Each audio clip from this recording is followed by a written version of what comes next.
இல்லடா நேத்து என்ன வந்து ஃபோர்ஸ் பண்ணி எங்க வீட்ல வந்து என்ன பொண்ணு பார்க்க வந்திருக்காங்கடா. பொண்ணு பெத்தவங்களே இதை புரிஞ்சுக்கிறது இல்ல. பிள்ளைங்க லவ் பண்ணாங்கன்னா பாசைக்கு இது பண்றது கிடையாது. நாங்க பெத்தா நம்ம சொல்றதை நீங்க கேட்டுதான் ஆகணும்னு ஒரு ஆணவத்துல ஆடுறாங்க. பெங்களூர்ல வேலை பாக்குறானா, மந்த்லி 1 lakh சம்பாதிக்கிறானா.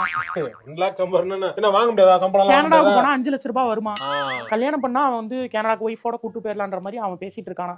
அங்க போனா 5 லட்சம். அங்க வந்து 24 டிகிரி தான் செல்சியஸ் டொரண்டோல, கனடா. பிடிக்கலன்னு சொல்லிட்டுல பிடிக்கல சொல்லுவேன். இனிமே தான் உடனே சொன்னா வீட்ல பிரச்சனை சொல்ல வேண்டியதானே. பிடிக்கலன்னு சொல்ல இப்படி கோபப்படுவேன் நான் சொல்லவே இல்ல.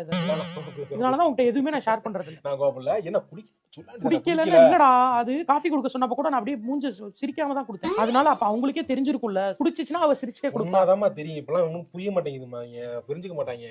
ஆமாடா புரியல. அதனாலதான் அவன் நம்பர் வேற வாங்கிட்டு போனான். காலையில மெசேஜ் பண்ணா. ஆமா நீ ஏன்டா கோவப்படுற? நான் தான் கோவப்படல. நான் இது சொல்லிடுவேன் அவன்கிட்ட. அது சரி ஒரு 20 minutes வரையா ஒரு இடத்துக்கு போயிட்டு வருவோம்.